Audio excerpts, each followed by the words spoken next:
How do you manage thermal issues in DC-DC converter design? Imagine a power converter working tirelessly inside a solar inverter or a battery pack. It's converting energy, but heat is building up. How do engineers keep it cool? That's what we're here to find out.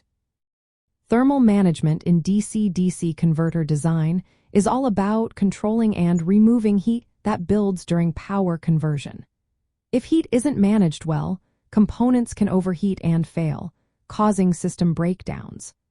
The goal is to keep the temperature of the semiconductor parts within safe limits, ensuring the device runs reliably and efficiently.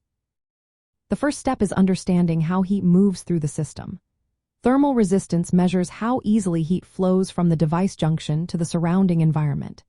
It includes the resistance from the semiconductor junction to the package, from the package to the printed circuit board, and from the board to the air. Lowering these resistances helps heat escape faster. Heat moves via conduction through materials, convection with airflow, and sometimes radiation.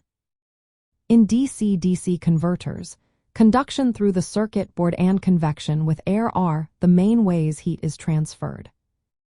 Designing the printed circuit board properly is key. Use materials like copper with high thermal conductivity to spread heat across the board. Maximize copper areas connected to the converter's thermal pads to help conduct heat away from the device. Place thermal vias, small plated holes, under the heat-generating components to transfer heat from the top layer to internal or bottom copper layers. This spreads heat more evenly and prevents hot spots. Choosing the right package and components also makes a difference. Select converter packages with built-in heat sinks or exposed thermal pads that help transfer heat away. Use devices with higher efficiency and lower power dissipation to generate less heat overall. For high-power applications, consider isolated DC-DC converters with optimized thermal paths. Sometimes, passive cooling isn't enough, so external heat sinks are added. Attach heat sinks to the converter packages to increase surface area for heat transfer. Design the system for good airflow, whether natural or forced with fans, to boost convective cooling.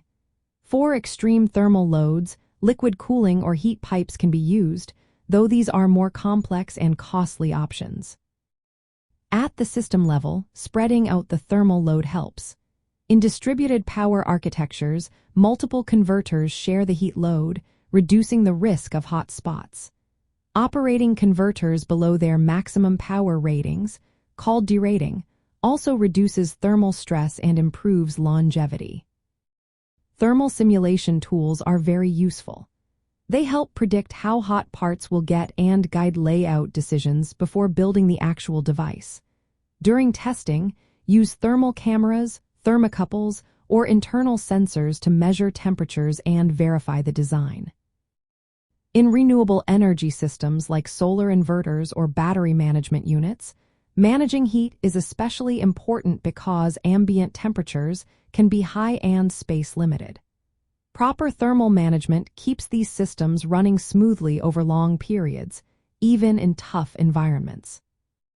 In short, managing thermal issues in DC-DC converter design involves choosing the right materials, optimizing PCB layout, selecting suitable components, adding cooling solutions, and understanding the overall system's thermal behavior.